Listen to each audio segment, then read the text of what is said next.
జీవవాక్యము అనుదినము నడిపించు జీవవాక్యము, బాధలలో బ్రతికించు జీవవాక్యము, చీకటిలో వెలిగించు జీవవాక్యము, ఆపదలో ఆదరించు జీవవాక్యం, ఆపదలో ఆదరించు జీవవాక్యము, జీవవాక్యము, జీవవాక్యము, జీవవాక్యము, జీవవాక్యము.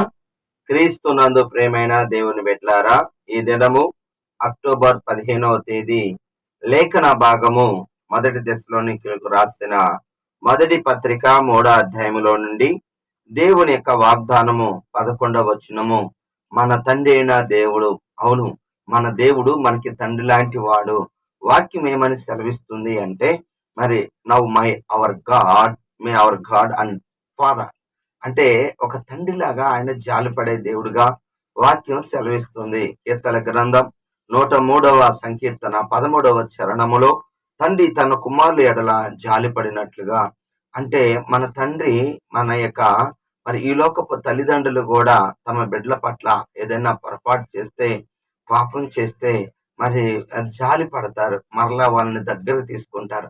ఒక దెబ్బ కొట్టినా మరి మరలా దగ్గర తీసుకుంటారు. అదే విధంగా లూకా సువార్త 15వ అధ్యాయంలో ఈ తప్పేను కుమారుడు తిరిగి బుద్ధి తెచ్చుకొని పరలోకమునకు విరోధముగాను నేను పాపం చేశాను తండ్రి అనుకుంటూ ఈ లోక తండ్రి ఎదుట, అంటే పనివాడుగా ఉండటానికి కూడా, కుమారుడిగా ఉండటానికి వీలు లేకుండా ఒక పనివాడుగా ఉంటాను అనుకొని తీర్మానం తీసుకొని బయలుదేరుతున్న కుమారుడు ఇంటికి దగ్గరకు వస్తున్నప్పుడు మరి ఆ యొక్క తండ్రి దూరమును చూస్తే కనికర పడ్డాడండి. జాలి, ఎక్కడ లేని తప్పేయడు, చనిపోయాడు అనుకున్నాను, తిరిగి వచ్చాడు అనేసి ఎంత జాలిపడి దగ్గరికి వెళ్ళి ముద్దు పెట్టుకొని దాన్ని కౌగిలించుకొని ఇంటికి తెచ్చి మరి ఇంట్లో ప్రశస్తమైన వస్త్రము, మరి స్నానం చేయమని చెప్పి ప్రశస్తమైన వస్త్రమును, కాలికి చెప్పులను, అలాగని చేతికి ఉంగరం, తిరిగి తన కుమారునికి అధికారాన్ని ఇచ్చి ఆ రోజు మంచి ప్రేమ విందు కూడా ఏర్పాటు చేశాడు. అవునండి, మన దేవుడు నువ్వు ఎంత పాపివైనా, ఘోర పాపివైనా ఆయన దగ్గరకు వస్తే నేను క్షమిస్తాడు, నిన్ను తన కుమారుడిగా కుమార్తెగా స్వీకరిస్తాడు.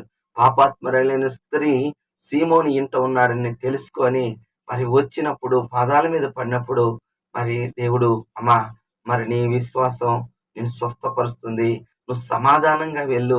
అవునండి, దేవుడు మన దేవుడు కనికరగలిగిన దేవుడు. మరి అలాంటి దేవుడు తండ్రిలాగా ఉన్నాడు. నువ్వు తండ్రిలాగా ఆయనకు నువ్వు చెప్పుకోవచ్చు నీ సమస్యను, దేవుడు సహాయం చేస్తాడు. తండ్రిలాగా ఫీల్ అయితే దేవుడు ఎంత గొప్పగా ఉంటాడు. తండ్రితో నువ్వు మాట్లాడుకున్నట్టుగా మాట్లాడుకోవచ్చు. ఒప్పుకోవలసిన పాపాన్ని చూస్తే 5వ వచనము, శోధకుడు శోధించును, దేవుడు ఉన్నాడు, అదే సమయంలో దెయ్యం కూడా ఉంది, సాతానున్నాడు, అపవాది, వాడికి పేరు అనేకమైన పేర్లు. వాటిలో శోధకుడు మొట్టమొదటిసారిగా ఆదాము అవ్వలు మహిమలోనే ఉన్నారు, వారు మంచిగా దేవుడి మాట వింటున్నారు.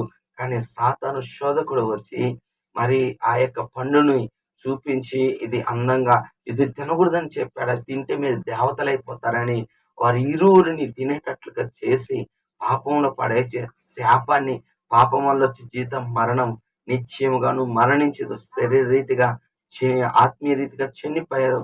శరీర రీతిగా ఆదామైతే మేబీ 930 సంవత్సరాల దాకా జీవించాడు అతడు పాపం చేసిన దగ్గర నుంచి. అవునండి, మరి ఆత్మీయంగా మనం చనిపోతాం. ఏ చిన్నది అయినా దేవుడికి వ్యతిరేకంగా చేస్తే మరి మనము పాపంలో మరి వ్యతిరేకంగా ఉన్నప్పుడు ఏ చిన్న చేసినా దేవుడితో సహవాసం కోల్పోతాం. తిరిగి చర్మపు వస్త్రాలు చేయించి వారితో సహవాసం చేశాడు. మన యేసు ప్రభువారు కూడా మొదటి ఆదాము సాతాను శోధడికి లొంగిపోయాడు. కడపటి ఆదామైన యేసు ప్రభువారు మత్తయి సువార్త 4వ అధ్యాయంలో 3వ వచనం, శోధకుడు వచ్చి యేసు ప్రభువారిని 40 దినములు పగలు రాత్రి శోధించుతూ వచ్చాడు. రాళ్లను రొట్లుగా చేసుకోమన్నాడు, పైనుంచి కిందకు దూకు అన్నాడు. అయితే దేవుడు ఆయన్ని గద్దించాడు. మనుషుడు రొట్టె వల్ల మాత్రమే జీవిస్తాడు. బాగా గమనించండి, మనుషుడు రొట్టె వల్ల మాత్రమే కాదు, కానీ దేవుడి నోటి నుండి వచ్చే మాట వల్ల కూడా జీవిస్తాడని మరి ప్రశ్నకి జవాబులాగా, అవును మనం ఉపవాసం ఉన్న సాతానుడు మరి అరాకొర వాక్యాన్ని ఉపయోగించి తప్పిస్తాడు. కొంతమంది దుర్బోధకులు చిన్న చిన్న మాటలు చెప్తారు. సాతాను కూడా మరి ఈ రాళ్ళను రొట్టిగా చేసుకోమని ఉంది కదా, దేవదూతలు నిన్ను పట్టుకుంటారు కదా. అయితే ఆ సాతాను చేసిన ఆ యొక్క ఛాలెంజ్ ప్రభు ఇంకొక వాక్యం చూపించాడు. నీ దేవుడైన యెహోవాను శోధించకూడదు. అవునండి, శోధించకూడదు. మరి ఒకవేళ శోధనలో ఉన్నావా, మత్తయి సువార్త 20:40 మరి బైబిల్లో రాయబడింది, ఆ శోధనలో ప్రవేశించుకున్నట్లుగా మీరు ప్రార్థన చేయండి. అవును, యేసు ప్రభువారు ఆ శోధన జయించాడు. శిష్యులు నిద్రపోయారు, ప్రార్థన చేయలేదు, అందుకే వాళ్ళు లొంగిపోయారు. పేతురైతే 3 సార్లు అబద్ధం ఆడాడు. జాగ్రత్త అండి, సాతాను శోధనకి లొంగిపోతున్నాము అంటే మనము ప్రార్థనలో లేము. ప్రార్థనలో ఓడిపోతే సాతానికి చిక్కిపోతాం. జాగ్రత్త. ఎందుకంటే సాతానుడు శోధించడానికి వస్తూ ఉంటాడు. వాటిలో మనము జయించుదుము కాక. జయించిన వానికి చివరి కిరీటం అన్నది. హల్లెలూయా. చివరిగా ఆజ్ఞ 4వ శ్రమలు కూడా అనుభవించుటకు మనం నియమించబడి ఉన్నాం. అవును, ఈ లోకంలో శ్రమ కలుగుతుందని యోహాను సువార్త 16:33 చివరి వచనములో, లోకంలో మీకు శ్రమ కలుగును, అయినను ధైర్యము తెచ్చుకొనుడి, నేను లోకాన్ని జయించున్నాను అని చెప్పిన దేవుడు లోకంలో నీకు శ్రమ కలుగుతుంది అని ఫిలిప్పీయులకు రాసిన పత్రిక 1:30 మీరు విశ్వాసం ఉంచడం మాత్రమే కాదు, ఆయన పక్షమున మీరు శ్రమ అనుభవించుట కూడా తగి ఉన్నది. అవునండి, అపోస్తలులైన పౌలు శీలలు అపోస్తల కార్యం 16వ మరి తండ్రి యేసు ప్రభువుని గురించి చెప్తూ మరి పుతోను దెయ్యం పట్టిన ఆ దెయ్యము ఉన్న ఆ పాపని, ఆ యొక్క పాపలో ఉన్న ఆ చిన్నదానిలో ఉన్న దెయ్యాన్ని వెలగొట్టినప్పుడు వాళ్ళందరూ చేసిన పని ఏంటంటే మరి పౌలు శీలను కొట్టి, చాలా దెబ్బలు కొట్టి చెరసాలేశారు. అయితే ఆ శ్రమలు మనకు అనుభవించి తగింది అనుకొని పాటలు పాడి కీర్తన పాడుకుంటూ మరి ఆ ప్రార్థన చేస్తున్నప్పుడు చెరసాల పునాదులు అదిరిపోయాయి. అంటే అందరు బంధకాలు ఊడిపోయాయి. ఒకవేళ సాతాను శోధిస్తూ ఒకవేళ శ్రమలకు గురి చేసిన పాటలు పాడదాం, దేవుడు సహాయం చేస్తాడు. అలాగనే బైబిల్ ఇంకొక మాట రాయబడి ఉన్నది.